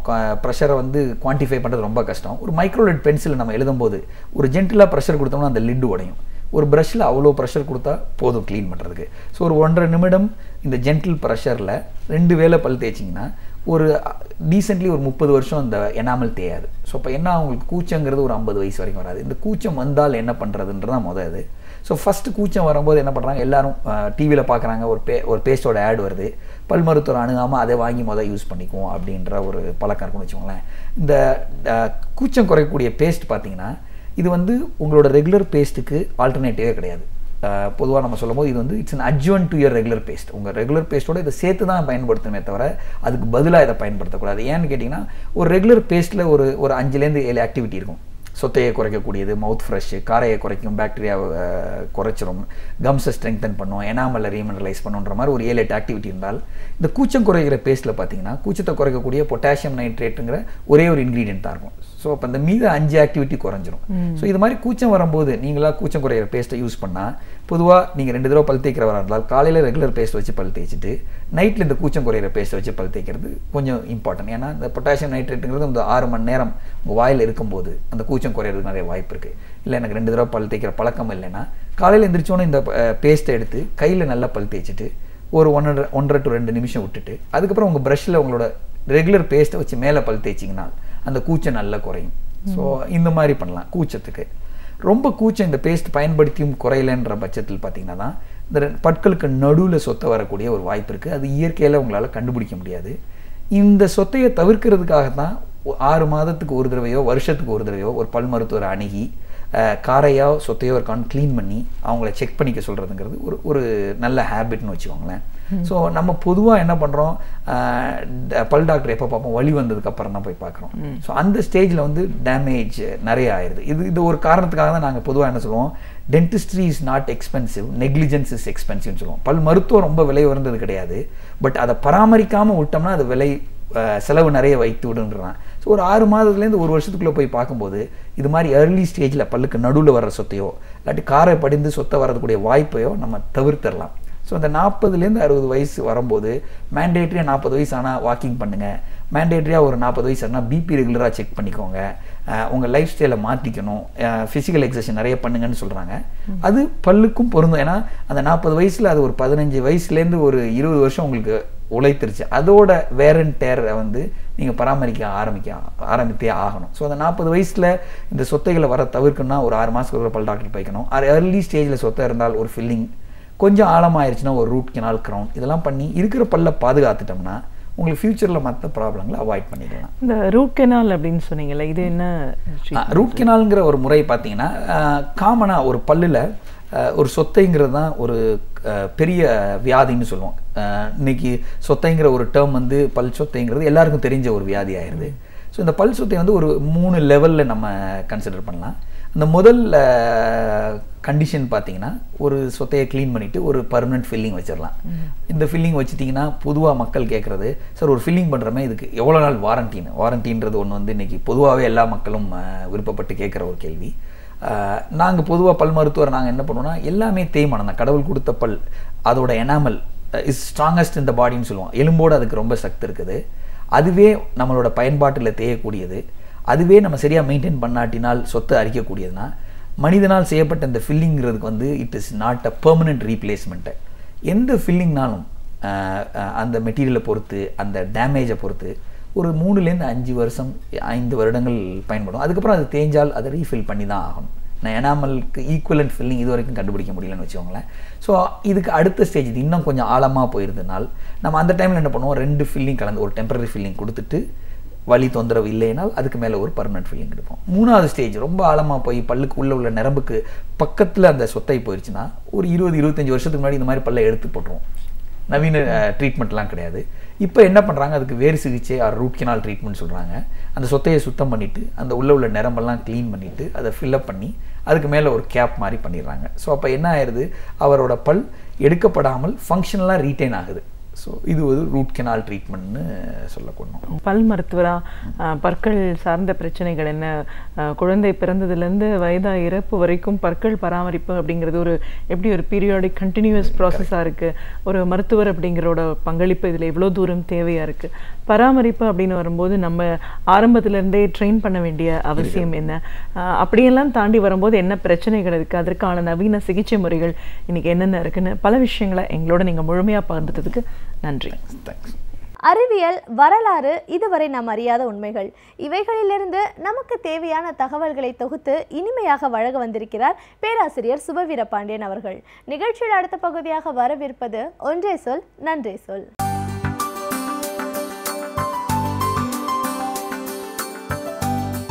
அனைவருக்கும் என் அன்பு வணக்கம்.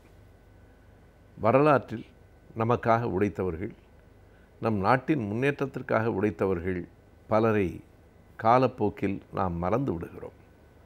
சில பெயர்கள் அறிந்தும் அறியாமலும் ஒலிக்கின்றன.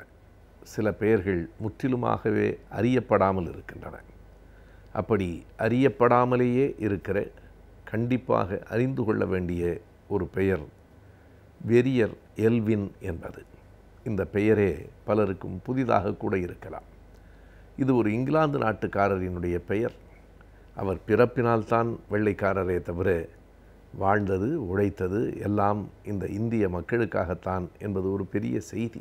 வெரியர் எல்வின் ஒரு பாதிரியாரின் மகனாக பிறந்தார். ஒரு பாதிரியாராகத்தான் இந்தியாவுக்கு அவர் 1927 வந்தும் சேர்ந்தார். அப்போது அவருக்கு வயது வெறும் 25 தான். 25 இளைஞனாக இந்தியாவிற்குள் வந்தவர் இறுதி வரையில், தன் வாழ்நாளின் இறுதி வரையில் இந்தியாவை விட்டு போகவில்லை. இந்தியா விடுதலை பெற்று ஆங்கிலேயர்கள் வெளியேறிய பின்பும் வெரியர் எல்வின் இந்தியாவிலேயே இருந்தார். இந்திய குடிமகனாகவே தன்னை பதிவு செய்து கொண்டார். இறுதி வரையில் இங்கேயே வாழ்ந்து இங்கேயே மடிந்து போனார். இந்தியாவில் அவர் வெறுமனே வாழ்ந்து மடிந்து போகவில்லை. இந்தியாவில் இருக்கிற பழங்குடி மக்களுக்காக தன் வாழ்க்கை முழுவதையும் அர்ப்பணித்து அவர்களுக்காகவே பாடுபட்டு அவர்களின் செய்திகளை உலகறிய செய்து அவர்களின் கோரிக்கைகளை அரசுகளுக்கு முன்னால் வைத்து அவர்களின் போராட்டங்களில் கலந்து நின்று அவர்களோடு சேர்ந்து வாழ்ந்து அவர்களோடு மறைந்து போனார் என்பது வரலாற்றில் ஒரு மிகப்பெரிய செய்தி. ஏன் மறந்து போனோம் என்று தெரியவில்லை. எல்வின் என்கிற பெயர் இன்னும் பாடப்புத்தகங்களில் கூட சொல்லப்படாத பெயர். வெரியர் எல்வின் ஒன்றே ஒன்றுதான் சொன்னார்.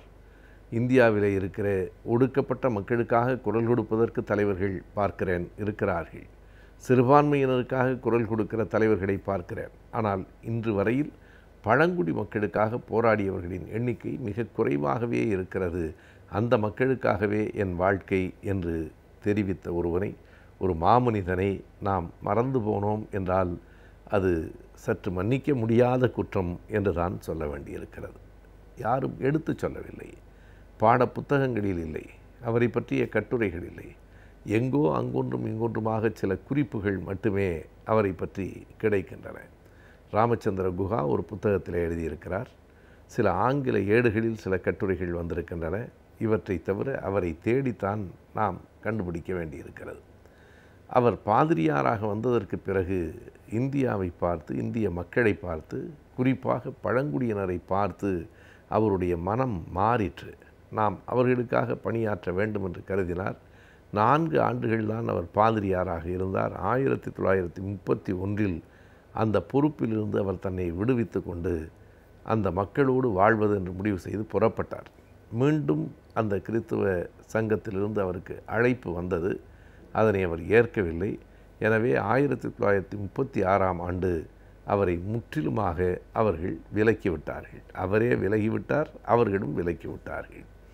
இனி எங்கு வாழ்வது என்று அவர் சிந்தித்த போது இந்தியாவின் மத்திய பகுதியில் இருந்த கோண்டு இன மக்கள் என்கிற பழங்குடி மக்களை பற்றி அறிந்து படித்து கேள்விப்பட்டு அவர்களை பார்ப்பதற்காக அங்கே போனார்.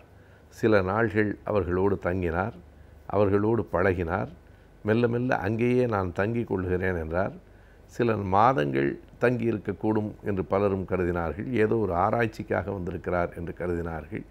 இல்லை, 37 ஆண்டுகள் அவர்களோடு அவர் வாழ்ந்தார். அது ஒரு பெரிய சரித்திரம். அந்த கோண்டு இன மக்கள் அவர்களினுடைய குடியிருப்புகளிலேயே அவரும் வாழ்ந்தார். அவர்களின் உணவு பழக்கத்தை அவர் பழகி கொண்டார். நாம் இதனை மிக வியப்பாகத்தான் பார்க்க வேண்டும். மத்திய பிரதேசத்தில் பிறந்த ஒருவருக்கே கூட பழங்குடி மக்கள் அந்நியமாக இருப்பார்கள். அவர் மத்திய பிரதேசத்தில் அல்ல, இந்தியாவின் வேறு பகுதிகளில் அல்ல, இங்கிலாந்திலே பிறந்து அவருடைய வாழ்க்கையின் சூழல் வேறு, அவர் வாழ்ந்த தட்பவெட்பம் வேறு, அவர் படித்த கல்வி வேறு, தொடர்பே இல்லாமல் பழங்குடி மக்களுக்காக தன்னை அர்ப்பணித்து கொண்டு முழுமையாக அவர்களோடு தங்கியிருந்ததையெல்லாம் தாண்டி அவர் செய்த இன்னொரு பெரிய செய்தி என்ன என்றால், அந்த பழங்குடி மக்களிலேயே ஒரு பெண்ணை அவர் திருமணம் செய்து கொண்டார். அவர்களும் அவரை முழுமையாக ஏற்றுக்கொண்டார்கள். எங்கள் மருமகன் என்று அவர்கள் அழைத்தார்கள். அவர்களின் பெண்ணில் புருத்தியை அவர் திருமணம் செய்து கொண்டார். அவர்களோடு தான் வாழ்ந்தார். வாழ்ந்தார் என்றால் தன் வாழ்க்கையை அங்கே போக்கினார் என்கிற பொருள் இல்லை. அந்த மக்களினுடைய பழக்க வழக்கங்களை, அவர்களினுடைய மொழியை, அவர்களினுடைய நாகரிகத்தை எல்லாவற்றையும் முழுமையாக கற்று அறிந்து அனைத்தையும் அவர் உலகுக்கு சொன்னார்.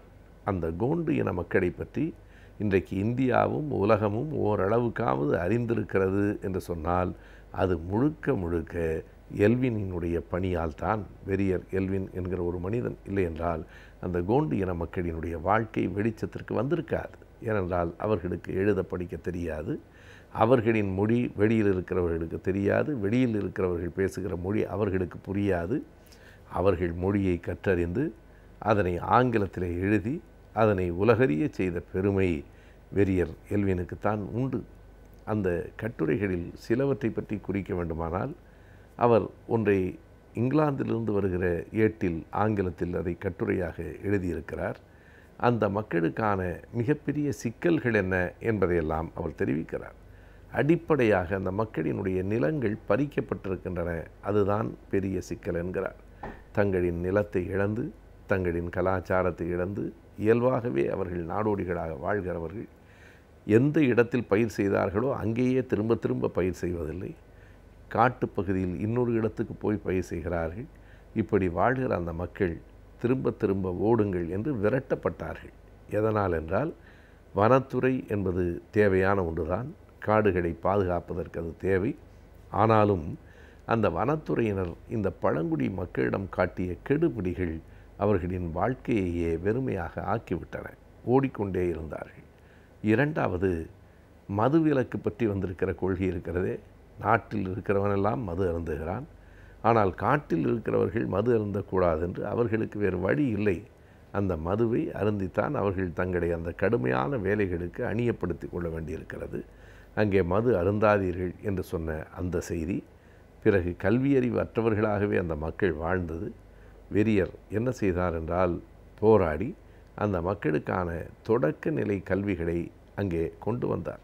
அரசாங்கத்திடத்தில் பேசினார், அவர்களின் குரலாக இருந்தார். அவர்களுக்காக கட்டுரைகள் எழுதியது மட்டுமல்ல, அரசிடமும் பேசினார். அந்த மக்களின் வாழ்க்கை, குறிப்பாக அந்த கோண்டு இன மக்களினுடைய இன்னொரு பிரிவாக இருந்த மூரிய இன மக்களினுடைய வாழ்க்கை முறை, 2000 பேரை எடுத்து அவர் சோதனை செய்தபோது 43 பேர் மட்டும்தான் மன முறிவு செய்திருந்தார்கள். கணவன் இறந்து போனால் உடனடியாக அந்த பெண் மறுமணம் செய்து கொள்ளலாம். அந்த சமூகத்தில் அதற்கு எந்த தடையும் இல்லை. எல்லாவற்றையும் தாண்டி அந்த கோண்டு இன மக்களிடம் பெண்களுக்கும் சொத்துரிமை உண்டு. அவர்களுக்கு மொத்தமாகவே சொத்து இல்லை, இருந்தாலும் இருக்கிற நிலம் எல்லாம் ஆணுக்கும் பெண்ணுக்கும் சமம்தான் என்கிற நிலை அங்கே இருக்கிறது என்கிற இத்தனை செய்திகளையும் உலகிற்கு அறிவித்தவர் வெறியர் எல்வின்.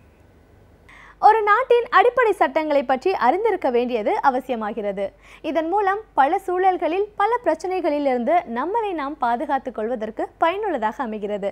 அந்த வகையில் இன்றைக்கும் சில அடிப்படை சட்டங்களை பற்றி நாம் தெரிந்து கொள்ளலாம். நிகழ்ச்சியில் அடுத்த பகுதியாக வரவிருப்பது ஆலோசனை நேரத்தில் சட்டம் பகுதி.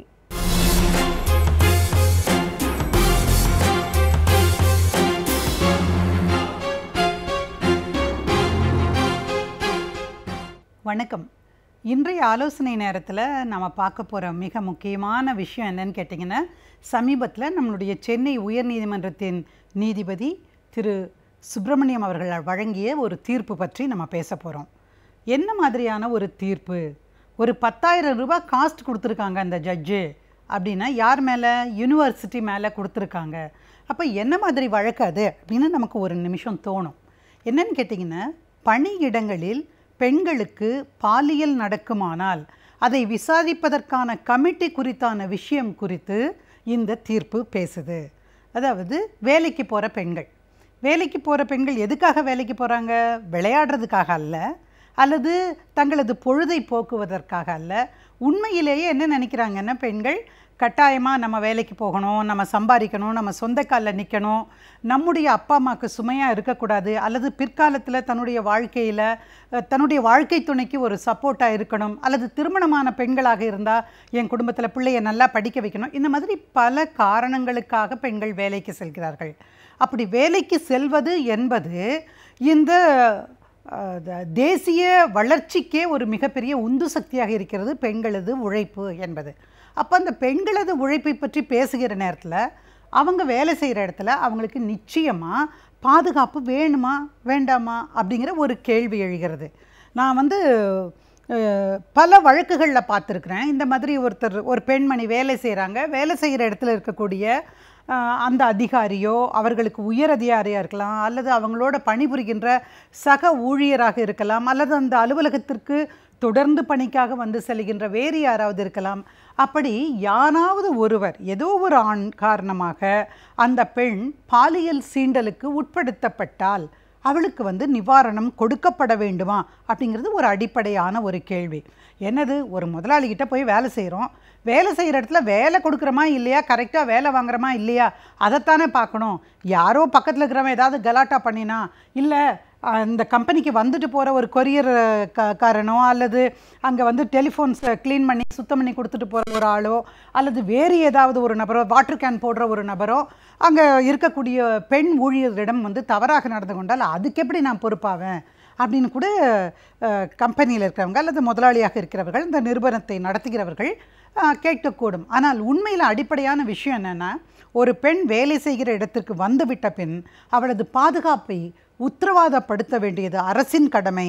அரசு அந்த கம்பெனி நிர்வாகத்தின் மூலமாக இந்த பணியிடம் பாலியலுக்கான இடம் கிடையாது, இங்கே பொம்பளைகளை பார்த்து நீங்கள் விசில் அடிக்கக்கூடாது, அல்லது தப்பான கமெண்ட்ஸை எழுதக்கூடாது, அல்லது தவறான ஒரு புகைப்படத்தை காட்டக்கூடாது அப்படின்னு பல விதமான மோசமான விஷயங்கள், அது இரட்டையர்த்த வசனம், இந்த மாதிரியான வசனம், அல்லது மோசமான பாடல்கள், ஆபாசமான பாடல்கள், இதையெல்லாம் பாடுறது, இந்த விஷயங்கள் குறித்தெல்லாம் எதுவும் நடைபெறாமல் பாதுகாக்க வேண்டியது நிறுவனத்தின் கடமை என்று அரசாங்கத்தினுடைய உத்தரவு.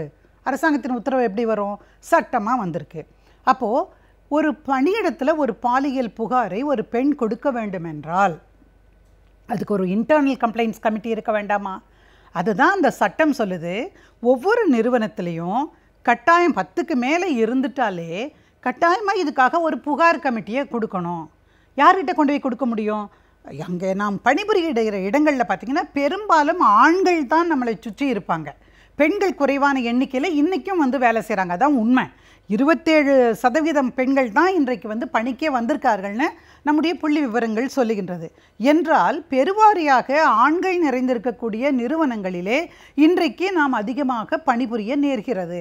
அப்போ அந்த மாதிரியான ஒரு சூழலில் நம்முடைய உயரதிகாரி நம்மக்கிட்ட வந்து ஒரு தவறு செஞ்சிருந்தார், அல்லது தவறான பார்வை கொண்டவராக இருந்தார், அல்லது அணுகுமுறையிலே வித்தியாசம் இருந்தது, அல்லது மோசமாக ஒரு கமெண்ட்டை அடித்தார் அப்படின்னு சொன்னால் அதை வந்து யார்கிட்ட போய் புகார் சொல்வீங்க? அவர்கிட்டயே புகார் சொல்ல முடியுமா? அவர்கிட்ட சொல்ல முடியாது. அதனால தான் இந்த சட்டம் 2013 பணியிடங்களில் பாலியல் வன்முறை தடுப்பதற்கான ஒரு சட்டம் கொண்டு வரப்பட்டது. அந்த சட்டத்தில் ஒவ்வொரு இடங்களிலும் வந்து புகார் கமிட்டிகளை அமைக்க வேண்டும். அப்படி இல்லாமல் 10க்கு குறைவான ஊழியர்கள் பணிபுரிகின்ற இடமாக இருந்தால் அது வந்து உள்ளூர் புகார் கமிட்டியிடம் தெரிவிக்கலாம். உள்ளூர் புகார் கமிட்டி வந்து கலெக்டர் அப்பாயிண்ட் பண்ணுவார், அவங்கக்கிட்ட கொடுக்கலாம். இது மட்டும் இல்லாமல் அந்த கம்பெனியுடைய தலைமை உயர் அதிகாரி அவர் தான் எல்லாத்துக்கும் பொறுப்பு. அவரே வந்து குற்றமளித்தவராக இருக்கிற பட்சத்தில் அவரை வந்து உள்ளூர் கமிட்டியில் புகார் கொடுத்து விசாரிக்கலாம் அப்படின்னு சொல்லுது. அப்போ நிறுவனங்களில் இருக்கக்கூடிய புகார் கமிட்டிகளில் யார் இருக்கணும் அப்படின்னு ஒரு இருக்குது. அந்த நிறுவனத்திலே பணிபுரிகின்ற பெண் ஊழியர்களில் யார் ரொம்ப சீனியரோ அந்த சீனியர் அங்கே இருக்கணும். பெண்கள் அமைப்பை சார்ந்தவர்கள் இருக்கணும். அட்வொகேட்டாக இருந்தால் நல்லது. பெண்களது காசுக்காக, தங்களுடைய காசு நினச்சிடாதீங்க, பெண்களுடைய உரிமைகளுக்காக போராடுகிறவர்களாக இருக்கணும் அப்படின்னெல்லாம் வந்து சில வரையறைகளை வைத்திருக்கிறது. ஆனால் இன்றைக்கும் கூட சட்டம் வந்து இன்றைக்கு 4 வருஷம் ஆகிப்போச்சு. ஆனால் நிறைய நிறுவனங்களில் புகார் கமிட்டிகள் அமைக்கப்படுவது கிடையாது. நீ எதுனாலும் என்கிட்ட கொண்டு வாமா, நான் பார்த்துக்கிறேன், இதை வேறு எதுக்குன்னு. ஆனால் ஒன்று தெரிஞ்சுக்கணும், எல்லா நிறுவனங்களும் கட்டாயமாக புகார் கமிட்டியை அமைத்தே தீர வேண்டும். 10க்கு மேலே இருந்துருச்சுன்னா, whether it is organised or unorganised, அதை பற்றியெல்லாம் பிரச்சனையே கிடையாது.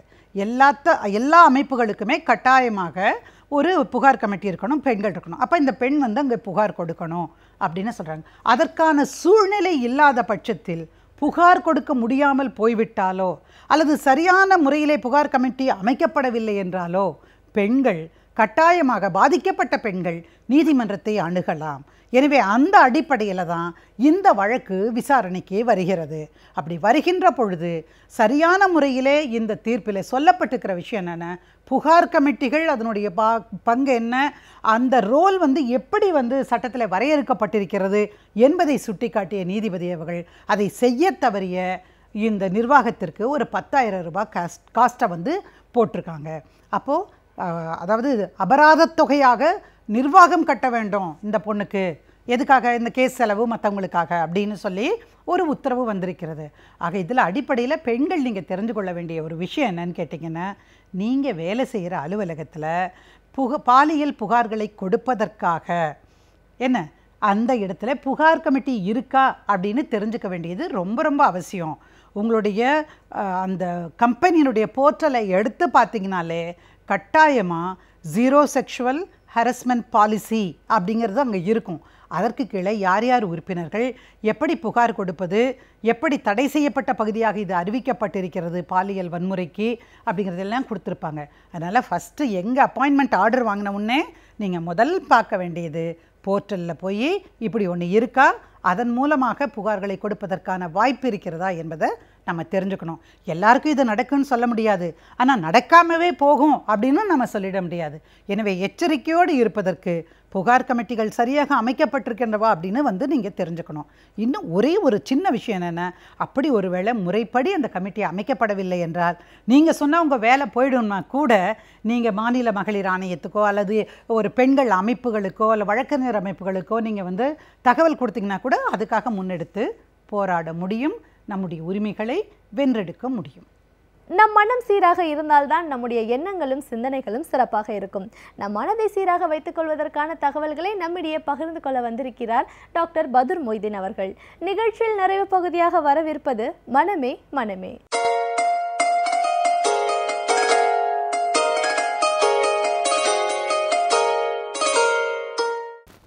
வணக்கம் நேயர்களே.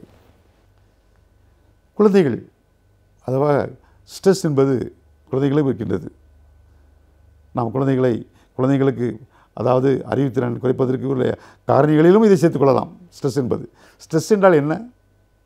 ஸ்ட்ரெஸ் என்பது என்ன என்று தெரியாமலே இருந்தார்களாம் ஒரு காலத்தில். அது 14ஆம் நூற்றாண்டில் தான் அது ஸ்ட்ரெஸ் என்ற வார்த்தை வந்தது. அது இங்கிலீஷ் அதாவது டிக்ஷனரிகள் அது என்றானது 16ஆம் நூற்றாண்டில் தான். அதுவரை யாருக்கும் தெரியாது, ஸ்ட்ரெஸ் என்றால் யாருக்கும் தெரியாது. 16ஆம் நூற்றாண்டில் தான் அது இங்கிலீஷ் டிக்ஷனரிகள் உள்ளே சென்றது. 18ஆம் ஆண்டில் தான் அதை பற்றி பேச ஆரம்பித்தார்கள். ஸ்ட்ரெஸ் என்றால் எதிர்த்து ஸ்ட்ரெயின் என்று கூறினார்கள். ஸ்ட்ரெயின் என்று கூறினார்கள். ஸ்ட்ரெயின் என்பது ஃபிசிக்கலாக குறிக்கும். கையில் அடிப்பட்டுனா கையில் ஸ்ட்ரெயின் ஆகிடுச்சு, நான் கீழே விழுந்துட்டேன், உடம்புல கொஞ்சம் ஸ்ட்ரெயின் ஆகிட்டு அப்படிம்பாங்க. ஸோ அந்த ஸ்ட்ரெயின் என்ற வார்த்தையை ஸ்ட்ரெயின் என்று யூஸ் பண்ணினார்கள். அந்த வார்த்தையை அதாவது உடலுக்காக ஃபிசிக்கலுக்காக யூஸ் பண்ணினார்கள். இன்று ஸ்ட்ரெஸ் என்பது டோட்டலாக அது மனதை சார்ந்து விட்டது. ஸ்ட்ரெஸ் என்பது மனதில் வரக்கூடியது. மன அழுத்தம், மனத்தாக்கம், மன வருத்தம் என்று பல அங்கங்களில் அது ஊடுருவுகின்றது. இப்பொழுதுதான் ஸ்ட்ரெஸ் என்பது பொதுவாக பேசப்படுகின்றது. அப்பொழுது அப்படி அல்ல. ஸ்ட்ரெஸ்ஸில் 2 வகை உண்டு. பாசிட்டிவ் ஸ்ட்ரெஸ், நெகட்டிவ் ஸ்ட்ரெஸ் என்று உண்டு. நம்ம நெகட்டிவ் ஸ்ட்ரெஸ்ஸை தான் ஸ்ட்ரெஸ்ன்னு சொல்லிடுறோம். ஸ்ட்ரெஸ்னாலே நெகட்டிவ் தான் நம்ம நினைப்பது அதுதான் நாம் மீன் பண்ணிக்கிட்டோம் நெகட்டிவ் ஸ்ட்ரெஸ். ஆனால் ஸ்ட்ரெஸ் 2 வகை உண்டு, பாசிட்டிவ், நெகட்டிவ். பாசிட்டிவ் ஸ்ட்ரெஸ் என்றால் என்ன? அதை ஸ்ட்ரெஸ் என்பது நம் உள்ளுக்குள்ளே வரக்கூடிய ஒரு வினோதமான ஒரு உணர்வுகள், நமக்கு பிடிக்காத உணர்வுகள், நம்ம விரும்பாத உணர்வுகள், நம்ம விரும்பாத உணர்வுகள், நமக்கு தெரியாத உணர்வுகள், தேவையில்லாத உணர்வுகள் என்று நாம் நினைக்கக்கூடிய அளவுக்கு நம்ம உடலில் உண்டாகும், மனதிலும் உண்டாகும். அதான் ஸ்ட்ரெஸ் என்று சொல்கின்றோம், அன்வான்ட். ஸோ அந்த ஸ்ட்ரெஸ் வந்து பாசிட்டிவ் என்றால் என்ன? பாசிட்டிவ் என்றால் நாளைக்கு அம்மா வர்றாங்க, நாளைக்கு ஊர்லேருந்து ஆட்கள் வர்றாங்க, நாளைக்கு கல்யாணம் நடக்கும்போது கல்யாணத்தை சிறப்பாக கொண்டாடணும், சிறப்பாக நடத்தணும் என்று நமக்கு ஒரு ஸ்ட்ரெஸ் இருக்கும். அது பாசிட்டிவ் ஸ்ட்ரெஸ், பாசிட்டிவாக இருக்கும். அது ஒன்றும் பிரச்சனை இல்லை. நெகட்டிவ் ஸ்ட்ரெஸ் தான் நமக்கு நம்மை அதாவது பயமாக்கின்றது. அதாவது லைஃப் த்ரெட்டனிங் சிச்சுவேஷன்ஸு, இது மாதிரி ஒரு ஆபத்து, ஒரு ஃபினான்ஷியல் கன்ஸ்ட்ரக்ஷன் ஏதாவது வரும்போது, அதாவது நம்மளுடைய நிதிநிலை மோசமாகும் பொழுது, பற்றாக்குறை ஏற்படும் பொழுது, உடலுக்கோ உள்ளத்துக்கோ தீமை ஏற்படும் பொழுது, ஆபத்து ஏற்படும் பொழுது நமக்கு வந்து அந்த ஸ்ட்ரெஸ் வந்து உண்டாகின்றது. அது சாதாரணமாக ஸ்ட்ரெஸ் என்பது முதலில் சாதாரணமாக தான் இருக்கும். அது நாள் போக போக போக போக அது அதிகமாகிக் கொண்டே வருகின்றது. அதிகமாகிக் கொண்டு வரும்பொழுது நாம் அதை எப்படி நாம் நிவர்த்தி பண்ணலாம்? குழந்தைகளிடம் பொதுவாக ஸ்ட்ரெஸ் மனக்காயங்கள் தான் நம்ம ஸ்ட்ரெஸ்ன்னு சொல்கின்றோம். இந்த மனக்காயங்கள் எப்படி வருகின்றது? சுற்றுச்சூழலில் தான் வருகின்றது. பொதுவாக குடும்பம் அதற்கு ஒரு முக்கிய காரணம். குடும்பத்தில் பெற்றோர்கள் உடைய அணுகுமுறை, குழந்தைகளுடைய அணுகுமுறை, பெற்றோர்களுடைய அவர்களுடைய உறவுமுறை, குழந்தைக்கும் இவருக்கும் உள்ள அணுகுமுறை, இவைகள் எல்லாமே அங்கே பிரதிபலிக்கின்றது. அந்த உணர்வுமுறை சரியில்லை என்றால், அந்த உறவுமுறை சரியில்லை என்றால் அங்கே புரோக்கன் ஃபேமிலி, உடைந்த குடும்பம் என்று ஆகிவிடுகிறது. அங்கே தான் குழந்தைகளுக்கு ஸ்ட்ரெஸ் வருகின்றது. பொதுவாக குழந்தைகளுக்கு ஸ்ட்ரெஸ் எப்போ வருகின்றது? நேச்சுரல் ஸ்ட்ரெஸ் ஒன்று இருக்கின்றது. அது எப்போ வருகிறது என்றால், குழந்தை பள்ளிக்கு செல்லும் பொழுது வருகின்றது. இன்னொரு குழந்தை பிறக்கும் பொழுது, தம்பி பிறகுறான், தங்கச்சி பிறகுறாங்கும் போது இன்னொரு குழந்தை வரும்பொழுது குழந்தைக்கு ஸ்ட்ரெஸ் ஏற்படுகிறது. சிறு குழந்தைகளே ஸ்ட்ரெஸ் ஏற்படுகிறது. இன்ஃபென்ட் ஸ்டேஜிலே வருகின்றது ஸ்ட்ரெஸ். ஸோ அவையெல்லாம் நேச்சுரலாக இருப்பதால், நேச்சுரல் ஸ்ட்ரெஸ் எல்லாருக்கும் வருவதால் அது குழந்தைகளே அது சமாளிச்சுக்கிறோம். அந்த குழந்தைகளே அந்த ஸ்ட்ரெஸ்ஸுக்கு வித்ஸ்டாண்ட் பண்ணிக்கும். ஆனால் குழந்தைகள் வித்ஸ்டாண்ட் பண்ண முடியாத ஒரு ஸ்ட்ரெஸ் எப்படி என்றால் எப்படி கண்டுபிடிக்கிறது? முதல் எப்படி கண்டுபிடிக்கிறது பார்ப்போம். அதாவது குழந்தை பொதுவாக தூக்கத்தில் அலறி எழுந்திரிக்கும். நைட்டில் அப்படியே எழுந்திரிச்சிருப்பான். அப்போ வந்து பெற்றோர்கள் பார்ப்பாங்க, அவன் பையன் இப்படி முடிச்சுட்டு அப்படியே பார்த்துட்டு இருப்பான். டேய் படுறானமா படுத்துருவான். காலையில் முடிச்சு பார்த்து தெரியாது அவனுக்கு. அது ஒரு ஸ்ட்ரெஸ்ஸினுடைய வெளிப்பாடு. தெரிந்து கொள்ளலாம், குழந்தைக்கு ஏதோ ஸ்ட்ரெஸ் இருக்கின்றது. அது எங்கே இருக்கின்றது என்பதை அப்புறம் பார்க்கலாம். அதுபோல் ஸ்ட்ரெஸ் இருக்கின்றது. இன்னொன்று, குழந்தையுடைய நடை உடை பாவனைகளை வைத்து நாம் அதை தெரிந்து கொள்ளலாம். அடுத்தது வந்து குழந்தைகளுக்கு திக்குவாய் வரும்பொழுதும் அது ஸ்ட்ரெஸ்னுடைய அடிப்படையாக இருக்கலாம். தூக்கத்தில் சிறுநீர் கழிப்பது, படுக்கையில் சிறுநீர் கழிப்பது, படுக்கையில் அலறி எந்திரிப்பது, திக்குவாய், இவைகள் எல்லாமே குழந்தைகளுடைய ஸ்ட்ரெஸ்ஸை பிரதிபலிக்கின்றது. ஆகவே நான் இதெல்லாம் இருந்தோம் என்றால் நான் குழந்தையுடைய ஸ்ட்ரெஸ் இருக்கின்றது என்பதை நாம் அந்த ஸ்ட்ரெஸ்ஸை என்ன என்று தெரிந்து நாம் அதை நீக்க வேண்டும். பள்ளியாக இருக்கலாம், வீடாக இருக்கலாம், பெற்றோர்களாக இருக்கலாம், சமுதாயமாக இருக்கலாம், எது வேணாலும் இருக்கலாம். ஆக மொத்தத்தில் குழந்தை ஒரு ஸ்ட்ரெஸ்ஸில் இருக்கின்றது என்று தான் அர்த்தம். பொதுவாக என்னவென்றால் குழந்தை ஸ்ட்ரெஸ் இருப்பதற்கு காரணம் ஒன்று ஸ்கூல் புல்லிங்னு சொல்கிறது. ஸ்கூல் புல்லிங் சொல்லுவோம். அதாவது ஸ்கூலில் வந்து பார்த்தோம் என்றால் அதிகப்படியான புல்லிங் நடக்கின்றது. புல்லிங் என்பது கேலி பண்ணுறது, ஒருத்தர் கேலி பண்ணுறது. பொதுவாக குண்டா இருக்க பையனை பார்த்து குண்டாங்கிறது, சோடாபடி கண்ணாடிங்கிறது, ஏதாவது ஒன்று அவனுடைய உருவங்கள், அவன் உருவத்திலேயோ இல்லை அவனுடைய உறுப்புகளிலோ ஏதாவது வித்தியாசமாக இருந்தால் அதை வைத்து அவர்களை சில பேர்கள், சில மாணவர்கள் அவர்களை கிண்டல் செய்கின்றார்கள். அது ஸ்கூல் புல்லிங்னு சொல்லிக்கிட்டோம். அவ்வாறு செய்யும் பொழுது யார் செய்கின்றார்கள் என்றால் அந்த புள்ளியை உண்டாக்குகிறவர்கள் யார் என்றால் நல்ல படிக்கக்கூடிய மாணவர்கள் அல்ல. நன்றாக படிக்கக்கூடிய மாணவர்களுக்கு இதெல்லாம் தேவை இருக்காது. அவங்க பாட்டில் படிப்பாங்க, போயிட்டுருப்பாங்க. அந்த பள்ளியில் மார்க் குறைந்தவர்கள், மதிப்பெண்கள் மிக குறைவாக வாங்குவார்கள், பள்ளியில் ஒரு லிஸ்ட் வச்சுருப்பாங்க, பேக் பெஞ்ச். அந்த லிஸ்ட்டு உள்ள மாணவர்கள் தான் இதில் ஈடுபடுவார்கள். அவர்கள் பொதுவாக புரோக்கன் ஃபேமிலியிலிருந்து வந்தவர்கள், வீட்டு சூழ்நிலை சரியில்லாதவர்கள், மற்ற அவர்களுடைய அந்த ஒரு பெல்ட்டே நல்லா இருக்காது.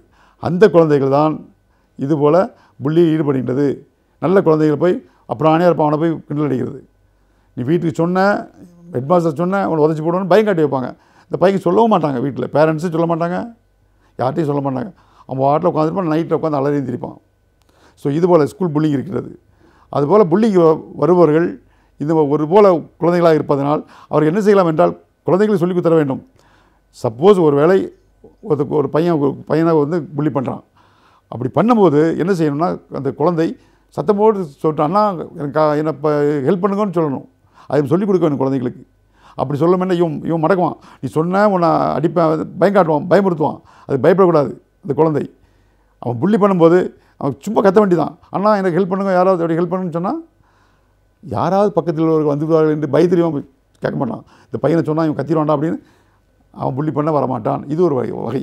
அதிலிருந்து தப்பித்துக்கொள்ள, புள்ளியிலிருந்து தப்பித்துக்கொள்ள குழந்தைகள் செய்யலாம். அதை யார் இருக்கணும் அவசியம் இல்லை, யார் இல்லைனாலும் கத்தணும். அதன் மூலமாக அவர்களை பண்ணிடலாம். அடுத்தது என்னவென்றால் பள்ளி நிர்வாகம் தான் இதுக்கு பொறுப்பாக இருக்க வேண்டும்.